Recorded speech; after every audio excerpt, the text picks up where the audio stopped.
तर ते आंब्याचा जे विषय आहे ना, चुरून आणला टाकला पडला म्हणून ती तसा काही विषय नाही. ते आपल्या सोयऱ्याचं आहे. आपण विचारून आणलं कारण आपल्या आंब्याच्या झाडाची पाडं झालं नव्हते म्हणून. तर हे गाईज वेलकम बॅक टू प्रणोदार ब्लॉग्स आणि राम राम सगळ्याला. तर मामाला त्यानं उठायला उशीर झाला होता आणि मामाला म्हणलो मी चलत जातो, तुम्ही दोघे या. एक गाडी आहे, दोघं आहेत आणि रस्ता खराब आहे म्हणून चलतच निघालो. अर्ध्या मधात आलो. आणि मेन गोष्ट म्हणलं तर ती आंबे चोरायचा जे ब्लॉक टाकलेला आहे ना, ते आपण आंबे चोरून आणले नाहीत, ते आपले सोयरे आहेत त्यांच्यातून आणलो. ती चोरला म्हणून तसं थंबनेल टाकलं, नाही तर तुम्हाला वाटेल चोरून आणाले हे ना आंबे म्हणून. तसा काही विषय नाही, आपल्या सोयऱ्याचंच आहे म्हणून त्यांना फोन लावली होती मामानं, कारण आपले तर पाडं झाले नव्हते. पाडं तेवढे आणि तो वरले झाडाच्या हाताला आपण हात लावत नाही म्हणून सगळं ओके विषय. तुम्हाला वाटेल हे चोरून आंबे आणायला. तर गाईज आला मंदिराकडं आणि घरला गेलो तो डबा त्यानं आणायला आणि हो काही नमुना आलाय घरला गेलो तो. येताना म्हणला रडला आलता यायचे म्हणून, चल बाबा म्हणलो आता तुला जाताना चलत. आता येतोस का? चलत येतो. चलत यायला तयार आहे. चला मग.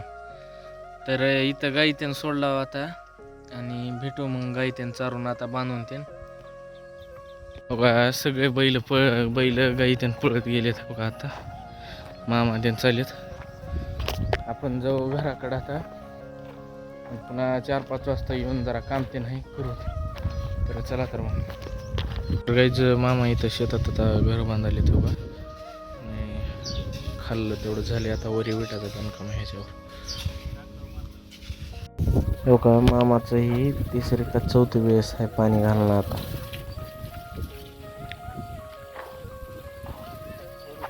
तर गाईज विटाची गाडी आली आणि मामाच्या इथं बांधलेलं तुम्हाला दाखवलं. तो विटाची गाडी आली आणि गाडीला बोलून आणायची, कारण रस्ता माहीत नाही त्याला. आणि सकाळी पाडं त्यानं आणलो, ती काय दाखवाय नाही. पाडच तेवढे अजून आंघोळ त्यानं काही झालं नाही. घरी जाऊन आंघोळ त्यानं करायचे. तर चला तर मग. तर गाईज हो का, विटाची गाडी आली आणि टाकायला आलीत मामा पाईपा काढायचे. आणि गाईज ही जे आहे ना, चाकं इकायचे म्हणलेत मामानं. कोणाला जर घ्यायचं असलं तर कमेंट करून सांगा. तर गाईज मामाला 5 मिनिट देखील बसू वाटणार. भाच्याला तळेगावला जुळला जरा रिलॅक्स राहावं म्हणून येते मामा कामावर काम. आता बंधाऱ्यावरचा पैप आणायला धाडलेत. तुम्हाला दाखवतो रस्ता कसला काय. हो का, हे रस्ता असल्या रस्त्यातून जायचं म्हणून पैप आणायचं. भाच्याला काम लावलेलं तर बघा, निवांत राहावं म्हणून आलं तरी मोटरीचा पाईप आहे बघा. धरून घ्यावं लागाय. सीताफळाची बघ तेवढंच राहिले लास्ट. आता मामाच्या पाणी जुन्या होईल आणि पाईप न्यायला आले तेव्हा. हा, मामा म्हणाले डिझेल लागले हिरीला म्हणे. बघा 3-4 दिवस झालं ह्यांना एवढंच काम लागले, नुसतं धुरे पेटवायचं. दुपारी 2 वाजले तर तरी अजून धुरे पेटवायला निघाले. तर तुम्हाला दाखवू त्यांची आज मजा घ्यायची.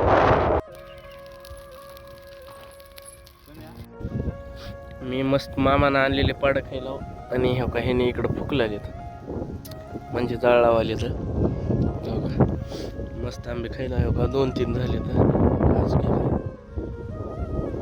या खायला. तर गाईज इथं हे आईचं तीन लय झाले ना, मामानं ते जाळ लावले. तर मामाचे पोरगे बी आले शेताकडे. पोरगे बी आले.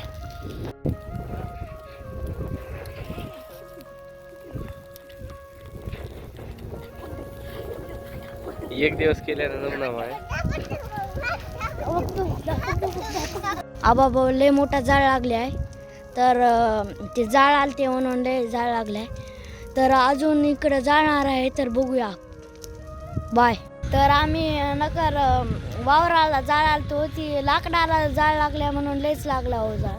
तर वारं सुटले म्हणून बघा कसं नाचले दोघे. शेताला कशासाठी आला रे? शेताला कशासाठी आला? नाचाय खेळाय. शेताला कशाला आलीस? पाऊस मावळलाय पण अजून काय पेटवायचं कमी झालं नाही. अजून पेटवायला येतात ह्या पुढे पुढे, कारण उद्या आता ट्रॅक्टर त्याने येणार आहे.